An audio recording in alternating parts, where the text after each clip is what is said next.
Bismillahirrahmanirrahim. Assalamualaikum warahmatullahi wabarakatuh. Waalaikumsalam warahmatullahi wabarakatuh. Alhamdulillahirabbil alamin. Wassalatu wassalamu ala nabiyil karim nabiyina Muhammadin wa ala alihi wa ashabihi ajma'in. Asyhadu an la ilaha illallah wa la syarika lah wa asyhadu anna Muhammadan abduhu wa rasuluh sallallahu alaihi wasallam tasliman katsiran wa ba'd. Kepada saudara-saudaraku kaum muslimin, kita berada pada hari yang baik. Kita bersyukur kepada Allah Subhanahu wa taala atas curahan nikmat yang begitu banyak, dan di antara nikmat terbesar yang Allah berikan kepada kita mampu untuk memenuhi panggilannya berupa sholat wajib subuh berjamaah. Kita berdoa kepada Allah dengan nama-namanya yang indah dan sifatnya yang mulia, agar Dia Allah menerima amal sholat subuh kita yang tadi kita. Amin. Dan semoga Allah Azza wa Jalla menerima amal-amal ibadah kita yang lalu, serta menjaga kita agar bisa istiqomah melaksanakan amal-amal setelah hari ini. Teman sekalian yang saya muliakan, bahwa apa yang bapak-bapak dan kita kerjakan pada hari ini yang berulang-ulang, itu yang akan menjadi manfaat bagi kehidupan kita selanjutnya. Dari tema yang saya turunkan pada kesempatan pagi ini, sesuai kebiasaan, maka yang dimaksud adalah kebiasaan sehari-hari yang kita kerjakan. Apakah itu kebiasaan yang baik atau kebiasaan yang buruk? Apakah terkait hati-hati kita, lisan kita, atau anggota badan kita? Yang ketiganya ini akan berdampak baik atau buruk kepada tiga kehidupan kita selanjutnya. Bahwa setelah kita hidup di dunia ini akan ada masa berakhirnya ini, dan saat itu kita memasuki sebuah kehidupan. Itu kehidupan menyaksikan malaikat maut mendatangi kita, yang kita kenal dengan saat sakaratul maut. Kemudian kehidupan berikutnya saat kita dimasukkan oleh Allah ke liang kubur, lalu dibangkitkan untuk mendapatkan fitnah kubur. Itu pertanyaan dua malaikat Allah. Dan kehidupan yang ketiga adalah saat kita dibangkitkan oleh Allah semuanya untuk bertanggung jawab terhadap apa yang kita biasa kerjakan selama kita hidup di dunia. Jadi apa-apa yang saya kerjakan pada hari ini, pada hari yang lalu, yang bapak-bapak kerjakan pada hari ini, pada hari yang lalu, yang merupakan kebiasaan perilaku yang berulang-ulang, itu akan bermanfaat atau tidak bermanfaat saat mengalami tiga kehidupan. Apa saja? Kehidupan saat sakaratul maut. Yang kedua, kehidupan saat masuk ke liang kubur. Yang ketiga, saat dibangkitkan dari alam. Oleh karena itu Allah Subhanahu wa taala menyuruh kita memperhatikan perkara ini. Ya, Allah Azza wa Jalla berfirman dalam surat Al-Hasyr ayat ke-18. Ya ayyuhalladzina amanu taqullaha wal tanzur nafsun ma qaddamat lighad wattaqullaha innallaha khabirum bima ta'malun. Kata Allah Subhanahu wa taala, wahai orang-orang yang beriman, saya, Anda, istri saya, istri Anda, anak saya, anak Anda, tetangga kita yang beriman kepada Allah, dipanggil Allah, ibu bapak kita, yang cucu-cucu kita yang sudah balik berapa, Allah panggil mereka semua. Wahai orang-orang yang beriman, takutlah kepada Allah, dan hendaknya setiap kalian memperhatikan apa yang kalian perbuat untuk hari esok. ditafsirkan oleh para ulama qada di sini adalah kehidupan sakaratul maut, kehidupan saat masuk liang kubur, dan kehidupan saat dibangkitkan dari alam. Jadi ayat ini menunjukkan bagi kita bahwasanya perbuatan kita yang kita lakukan di dunia ini sebagai penentu kehidupan selanjutnya. Dan ayat ini sering dibaca oleh para imam atau kaum muslimin secara umum. Namun kita diperintahkan oleh Allah Azza wa Jalla untuk bisa mengetahui apa yang Allah inginkan dari bacaan surat. Allah Subhanahu wa taala tegas di sini menyatakan bahwa hari esok sangat ditentukan dengan amal yang kita kerjakan di hari sekarang. Jadi ini menunjukkan bahwa apa yang kita kerjakan pada hari ini yang merupakan perbuatan yang berulang-ulang akan kita petik buahnya pada kehidupan selanjutnya. Dan kehidupan yang baik atau kehidupan yang buruk, kebiasaan hidup yang baik atau kebiasaan hidup yang buruk akan menjadi penentu bagi kehidupan kita selanjutnya. Allah Subhanahu wa taala berfirman di dalam surat Ibrahim surat yang ke-14 ayat ke-27 bahwa kebiasaan hidup seseorang yang baik akan mendapatkan kebaikan dari Allah saat dia mengalami sakaratul maut. Ini kehidupan yang pertama dari hasil kebiasaan hidup di dunia. Allah Azza wa Jalla berfirman, "Yutsabbitullahu alladziina aamanu bil qawli tsabit fil hayati dunya wa fil akhirah." Kata Allah Subhanahu wa taala, Allah meneguhkan iman orang-orang yang beriman bil qawli tsabit, dan ucapan yang sabit, ucapan yang kokoh, ucapan yang teguh pada kehidupan dunia dan kehidupan akhirat. Lihat ayat ini, Allah mengatakan Allah meneguhkan imannya orang-orang yang beriman dengan ucapan yang teguh. Apa kata para ulama tafsir tentang qaul sabit? La ilaha illallah. Jadi Allah meneguhkan imannya orang-orang yang beriman saat datangnya malaikat maut untuk mencabut nyawanya dengan ucapan La ilaha illallah. Ucapan ini ucapan yang teguh. Dan Allah berikan ini kepada siapa? Orang yang beriman. Apa makna iman? Tasdiqun bil qalbi wa iqrarun bil lisani wa amalun bil jawari. Beriman itu maknanya kau benarkan dengan hatimu, kau ucapkan zikir-zikir kepada Rabbmu, dan kau buktikan dengan anggota badanmu. Maka nggak mungkin kan ya orang beriman nggak beramal. Kenapa? Definisi iman sendiri menunjukkan amal, amal hati, lisan, dan anggota badan. Dan Allah berikan pertolongan berupa qaul sabit la ilaha illallah kepada orang yang beriman ini. Kita berdoa, kita masuk ke dalam. Kemudian para ulama tafsir menjelaskan bahwa ayat ini berkisah tentang sakaratul maut dan saat diturunkannya dua malaikat Allah di alam kubur. Saat datangnya malaikat munkar dan untuk memberikan kita 3 pertanyaan dan nggak bisa diapa-apa.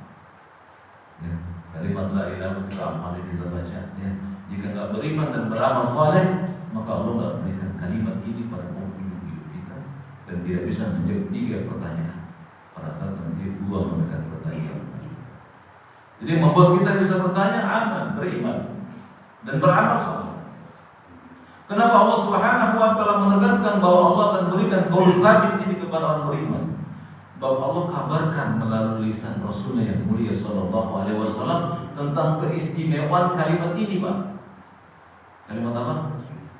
La ilaha illallah. Allah kabarkan melalui lisan Nabi. Apa kata Nabi sallallahu alaihi wasallam? Man kana akhiru kalamihi la ilaha illallah dakhala al-jannah. Barang siapa yang akhir ucapannya la ilaha illallah, dia masuk surga. Apa pemahamannya apa? Barang siapa yang kalimat akhirnya bukan itu, maka gak dijamin oleh Allah dengan jannah. Berarti dan Allah meneguhkan imannya orang-orang beriman dengan ucapan ini saat datang malaikat maut yang gak peduli siapa antum. Maka kita presiden, wapres, menteri, bupati, rakyat gak peduli malaikat maut. Ketika Allah perintahkan cabut nyawanya, cabut.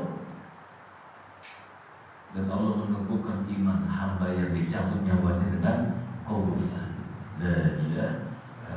Kenapa? Barang siapa yang mengucapkannya di penghujung akhirnya, maka dia bermanfaat bagi orang Rasul. Dijamin oleh Rasul surga. Mafhumnya, pemahamannya yang di akhir ayatnya dia nggak bisa mengucapkan ini berarti Allah nggak teguhkan imannya. Dan ini bisa diberikan kepada orang-orang yang membiasakan hidupnya baik. Ada nggak orang yang nggak pernah beribadah kepada Allah mampu mengucapkan? Alhamdulillah, saya sering bantu orang untuk mentalkinkan saat dalam safar saudara. Kita bantu saudara kita. Bab Nabi yang menyuruh kita, lakimu mautakum la ilaha illallah. Bantu saudaramu agar mengucapkan kalimat ini di sakaratul mautnya. Kita ajarkan bapak ibu kita, anak kita, tetangga kita. Kalimat ini bermanfaat. Jadi Allah Subhanahu wa taala menyuruh kita untuk memperhatikan kebiasaan baik, beriman, beramal saleh agar nanti saat datangnya ketetapannya kita mampu mengucapkan qaul sabit, kalimat la ilaha illallah. Oleh karena itu, seorang ulama yang bernama Imam Asy'atibi rahimahullah dalam kitabnya Al-I'tisam menukil perkataan seorang ulama yang bernama Abdul Haq rahimahullah. Kata beliau, sesungguhnya su'ul khatimah. Apa itu su'ul khatimah? Penghujung hidup yang jelek atau buruk tidak akan terjadi kepada orang yang baik agamanya. Dia beriman kepada Allah dan mengamalkan ajaran-ajaran keimanan. Jadi mustahil terjadi bagi orang yang beriman kepada Allah dan beramal soleh penghujungnya su'ul khatimah.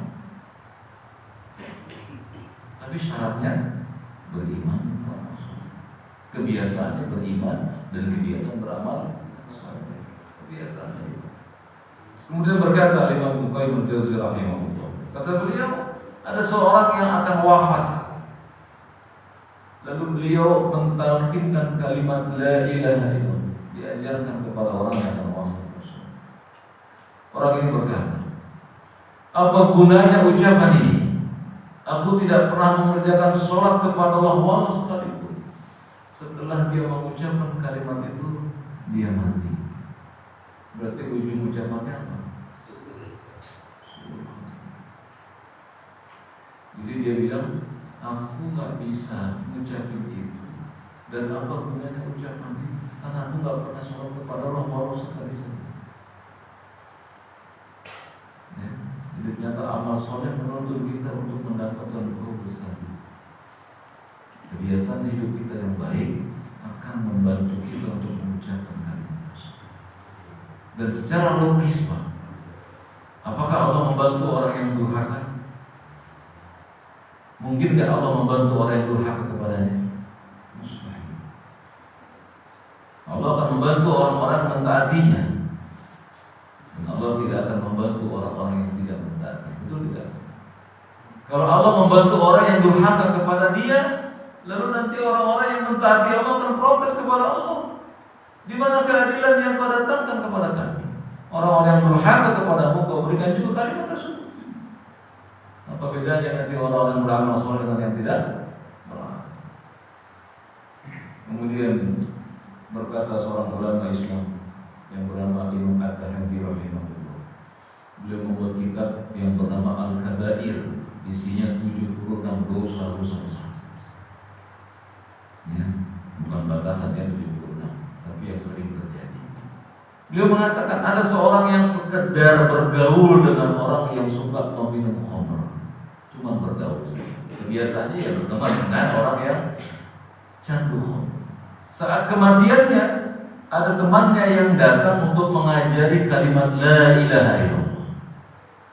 Maka orang ini mengatakan, berikan aku minum dan minum bersama. Di ujung akhirnya dia mengucapkan, berikan aku minuman dan mari minum bersama. Dia hanya berteman dengan orang yang suka minum khamr. Di ujung kehidupannya nggak bisa mengucapkan qaul tsani. Dan tentu kita tahu semua bahwa khamr dihalalkan atau diharamkan oleh Allah, baik sedikit maupun banyak. Tertera dalam Al-Quran, hadis Nabi SAW, disepakati oleh para ulama. Sekedar berteman dengannya, dia mengalami kesulitan mengucapkan kalimat la ilaha illallah. Bahkan ucapannya, berikan aku minuman dan mari minum bersama. Setelah dia ucapkan itu, wafat lagi. Kebiasaan ini kemudian membawa dirinya kepada penghujung akhir yang jelek. Su'ul khatimah. Kemudian kebiasaan hidup seseorang yang buruk juga menyebabkan dia disiksa setelah alam yang pertama tadi, yaitu kehidupan sakaratul maut, berpindah ke alam kubur. Di alam kuburnya orang yang memiliki kebiasaan buruk disiksa oleh Allah. Dari mana kita tahu? Saya nggak tahu. Saya nggak tahu yang tahu. Nabi kita yang sudah bicara. Rasulullah Shallallahu Alaihi Wasallam bersabda dalam hadis yang dikeluarkan oleh Ad-Darqutni, hadisnya sahih. Kata beliau, istanzihu minal baul, fa inna amata adabil qabri minhu. Kata beliau Shallallahu Alaihi Wasallam, bersihkan badan-badan kalian dari percikan air kencing, karena kebanyakan azab kubur berasal dari meremehkan percikan air kencing. Kebiasaannya kencing sembarangan gitu ya. Dulu masih kan apa, kecil-kecilan kalau kencing itu sembarangan, lari-lari gitu ya. Bapak ngalamin apa nggak? Dari kecil dulu kencing lari, ada di tembok-tembok orang. Kecil, nah kecil pak. Orang dewasa lu nggak pantas. Tapi sejak kecil, anak kecil kita ajarin supaya nggak sembarangan buang air kencing. Kenapa? Kata Nabi, istanzihu minal baul. Bersihkan diri kalian dari percikan air kencing, karena kebanyakan azab kubur berasal dari meremehkan percikan air kencing. Dalam hadis yang dikeluarkan oleh Bukhari dan Muslim, Nabi SAW berjalan di antara dua kuburan. Nah, begini Pak. Ada dua kuburan, beliau berjalan di tengahnya.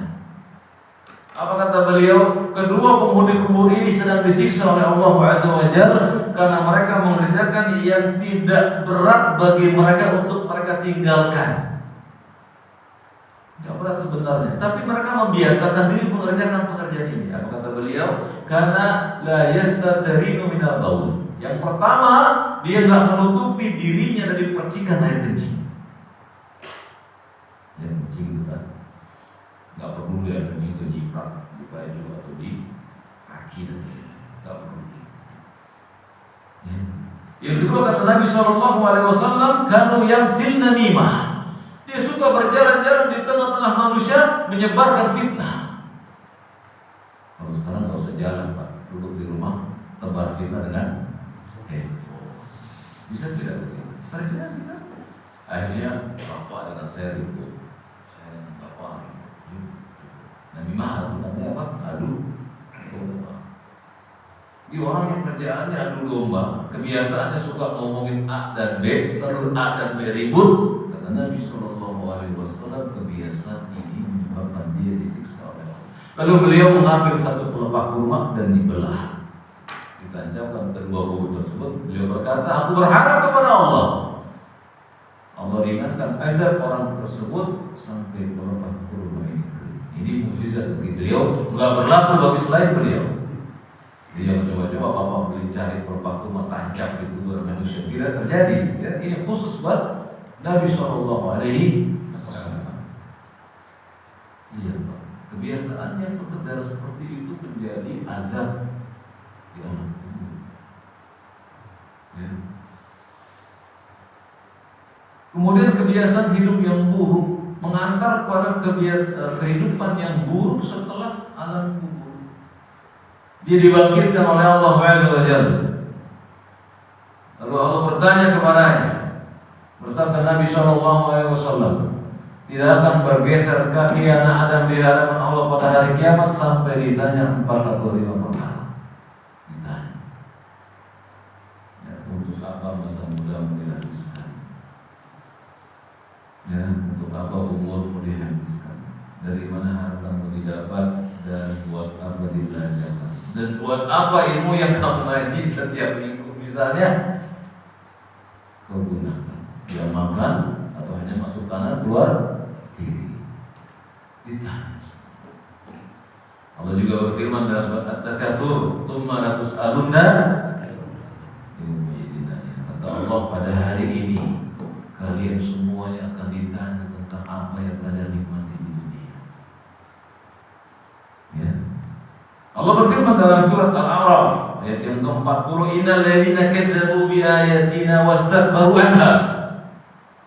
Kata Allah, sesungguhnya orang-orang yang mendustakan ayat-ayat kami, enggak percaya dengan perintah yang terdapat dalam Al-Qur'an dan hadis Nabi yang sahih, membiasakan hidupnya berpaling dari peringatan-peringatan Allah Azza wa Jalla, wastakbaru anha, lalu dia bersikap sombong.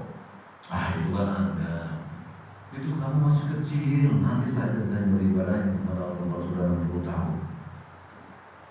Sombong tidak? Sombong. Dari mana dia tahu mau sampai nanti? Kalau katakan la tufattahu lahum abwabus sama, Allah enggak bukakan pintu langit bagi ruhnya. Wala yadkhuluna jannah hatta yalijal jamal fi sab'i khiyat. Allah enggak berikan surga baginya sampai unta masuk ke lubang Yarub. Pak, saya mau tanya Pak, unta bisa nggak masuk ke lubang Yarub? Allah mustahilkan perkara ini. Kalau unta nggak mungkin masuk ke lubang Yarub, orang yang mendurhakai Allah, kebiasaan hidupnya mendurhakai Allah, Allah nggak terima ruhnya di langit dan jasadnya di surga.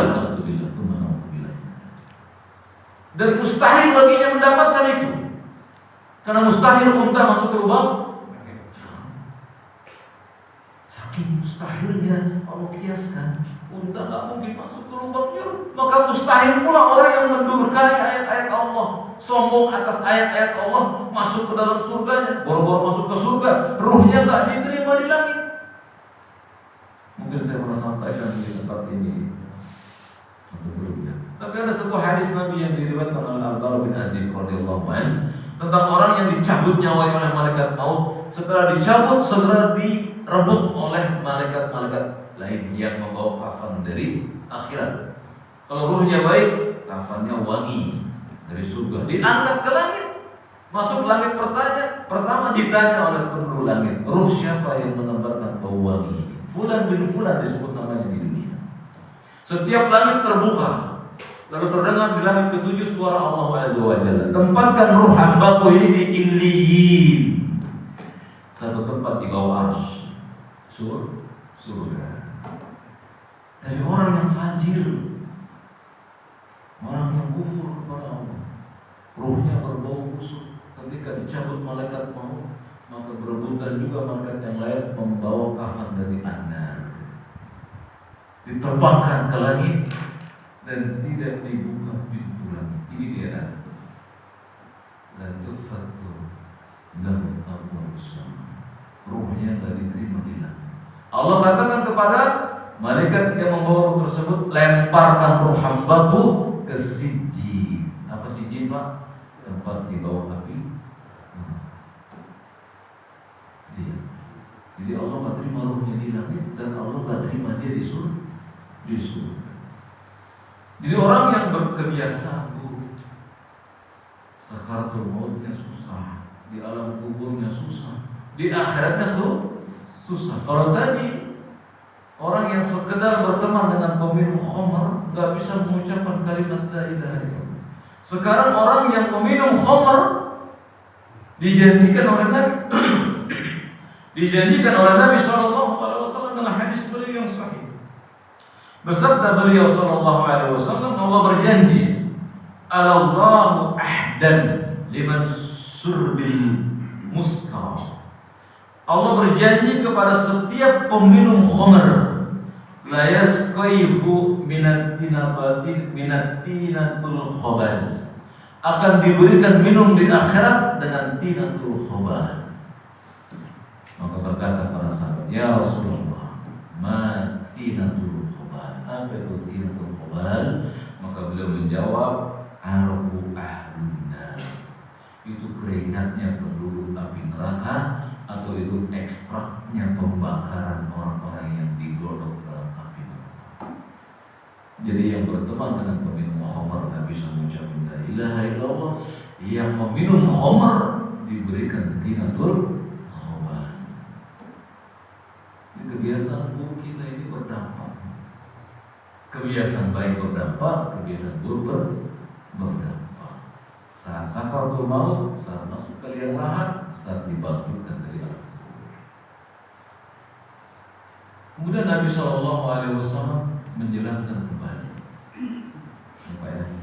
Kata beliau SAW dari hadis yang diriwayatkan oleh Imam Muslim, beliau bersabda, "Yub'atsu kullu 'abdin ala ma mata alaihi." Setiap hamba, kata beliau SAW, akan dibangkitkan sesuai dengan keadaan matinya. Jadi nanti kita di hari berbangkit akan dibangkitkan sesuai waktu kita matinya di mana. Nabi SAW menyampaikan itu.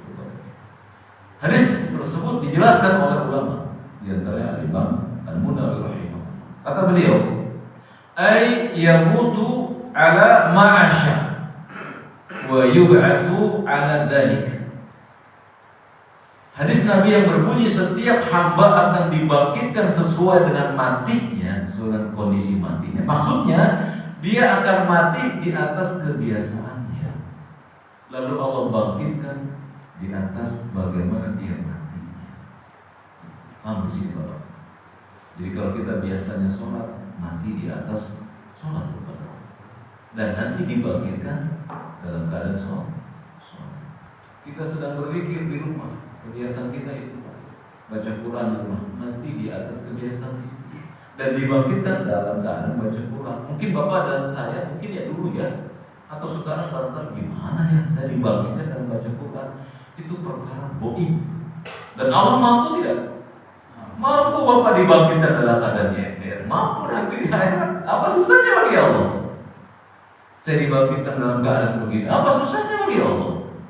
Innallaha ala kulli syai'in, Allah Maha Kuasa atas segala sesuatu.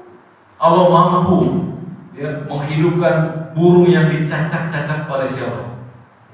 Nabi Ibrahim. Burung 4 dicacak-cacak, digabung dagingnya, dipisahkan. Panggillah dia, kata Allah, maka burung-burung itu kembali.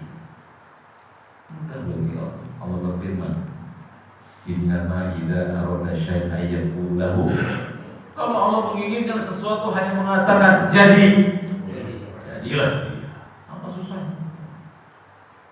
Di orang yang kebiasaan hidupnya baik, matinya dalam keadaan itu, nanti bangkitnya dalam keadaan itu.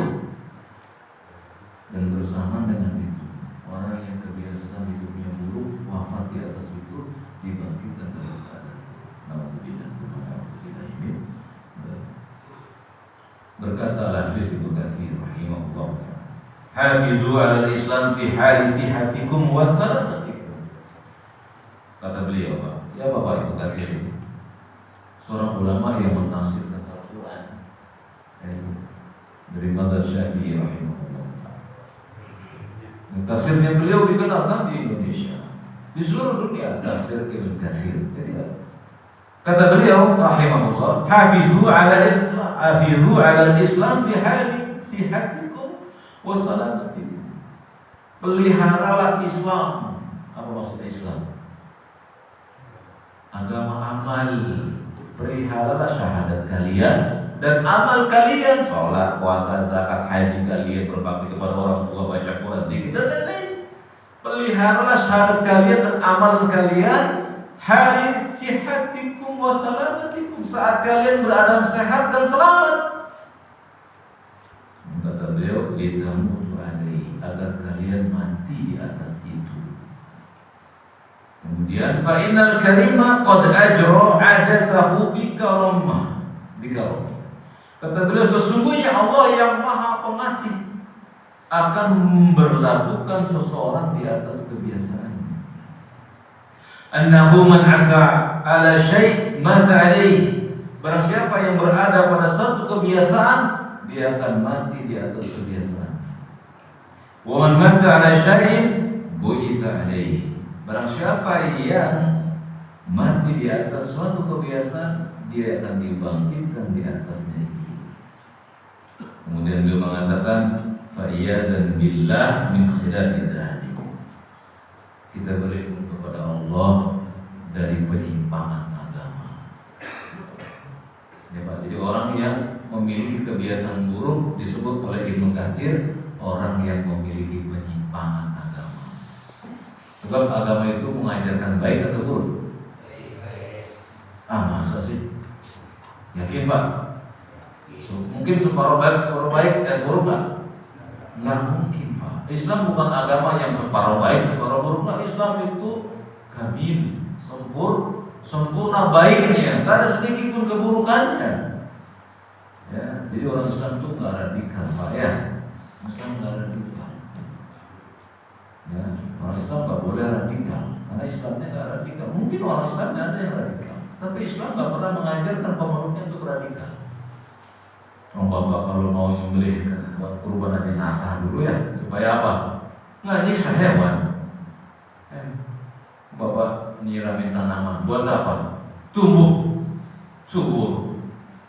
Berbuat baik kita kepada hewan dan tumbuhan. Kalau kita berbuat baik kepada hewan dan tumbuhan, apa-apa kepada manusia. Maka Allah Azza mengharamkan satu jiwa terbunuh. Barang siapa yang membunuh satu nyawa manusia, seolah-olah dia membunuh banyak manusia. Jadi agama Islam bukan agama yang mengajarkan keradikalisme. Nauzubillah. Islam agama rahmatan. Udah tahu itu. Jawab Pak kalau orang nanya itu. Dia jawab rahmatan lil alamin. Tapi bukan berarti Islam juga harus mengikuti semua yang dilarang oleh Allah. Allah melarang kita berbuat buruk, kencing sembarangan nggak boleh. Kencing terbukanya aurat bagi laki-laki nggak boleh. Nggak boleh ngadu domba, nggak boleh fitnah dan lain-lain. Islam ajarkan itu. Ya terakhir barangkali bapak-bapak sekalian, kebiasaan hidup membawa orang itu ada pada kebaikan atau keburukan. Mari kita lihat seorang ulama yang bernama Amir bin Abdullah bin Zubair dalam keadaan sakit parah. Ya. Kemudian Amir bin Abdullah ini mendengar muadzin. Sini muadzin siapa? Muadzin ya. Muadzin ini kata Nabi orang yang lehernya panjang nanti di akhirat karena melihat tempatnya surga. Jadi muadzin aja semuanya. Yang lima ya. Muadzin itu lehernya panjang. Kenapa? Di dunia suka memanggil orang. Di akhirat melihat tempatnya di mana bagiannya di surga. Ya, jadi muliakan muadzin. Yang kedua muliakan imam. Nggak boleh ambil tempat imam, nggak boleh. Bukan adat dalam Islam ambil tempatnya imam. Izin dulu sebelumnya. Ya, kita bersyukur punya imam kaum muslimin. Kita sholat di belakangnya. Ya, kalau salah diperbaiki. Kalau sholatnya bagus, imam dan makmum dapat pahala. Kalau sholatnya imam salah, imam dapat dosa. Oh nggak jadi imam ya? Kalau nggak ada jadi imam, kalian nggak berjamaah lebih dosa lagi. Maka ajarkan saling nasihati imam dengan makmum. Ya, baru. Dia mendengar azan berkumandang dari seorang muadzin. Kemudian dia berkata, Pak, siapa yang berkata ini? Amir bin Abdullah. Dalam keadaan sakit parah. Bahkan sebagian orang mengatakan orangnya akan sebentar lagi meninggal dunia. Sakit parah, dia berkata kepada teman-temannya, "Khudhu biyadi ilal masjid." Bawa tanganku ke masjid. Lagi sakitnya parah. Teman-temannya berkata, "Innaka alil." Kamu ini sedang sakit parah. Sakit parah yang akan mengantarkan kau kepada kematian. Tapi dia mendengar azan, dia berkata, "Asma'u da'i Allah." Aku mendengar panggilan Allah. Fala ujibu. Tapi pantaskah aku gak memenuhi panggilannya? Siapa yang manggil Pak? Yang nyiptain Bapak, nyiptain saya, yang nyiptain itu, jadi manggil kita.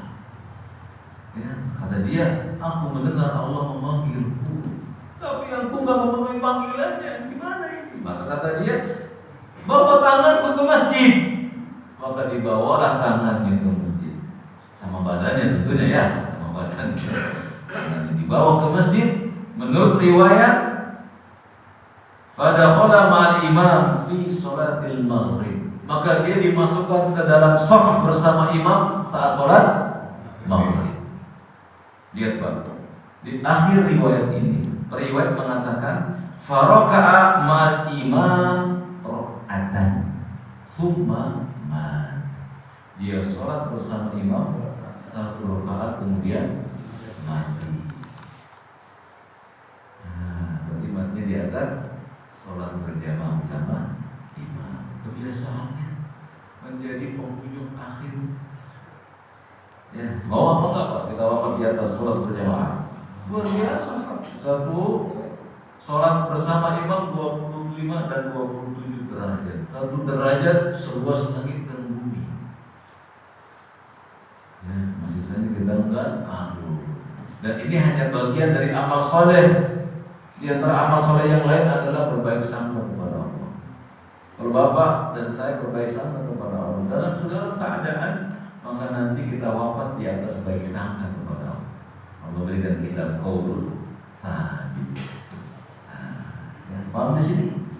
Jadi kebiasaan yang baik akan mengantarkan kita kepada penghidupan yang baik setelah kita wafat. Namun terakhir, Allah juga berfirman dalam surah Taha, "Wa man a'rada 'an dzikri fa inna lahu ma'isyatan dhanka wa yasruhu yawmal qiyamati a'ma." Qala rabbi lima hasartani a'ma wa qad kuntu basira.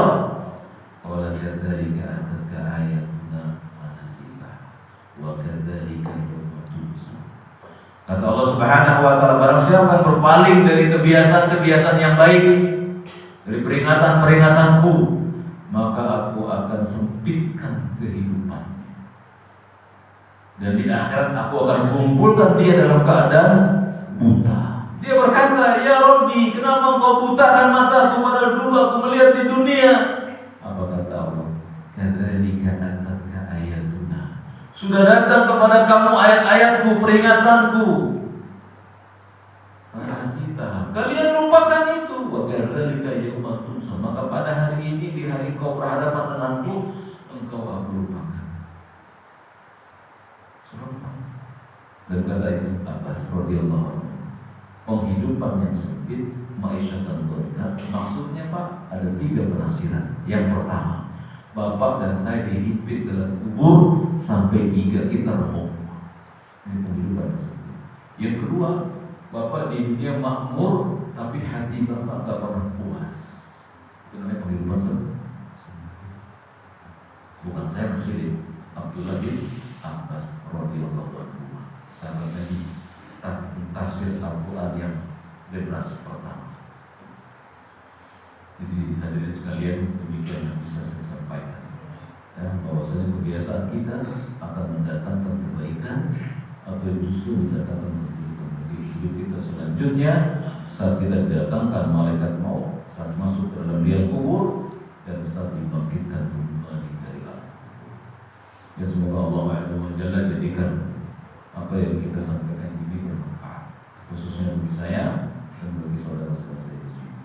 Dan hendaklah kita ingat bahwa tidak ada yang bisa menghalangi malaikat maut untuk mencabut nyawa kita, siapapun kita. Allah berfirman, kullu nafsin, setiap yang memiliki nafas pasti mati.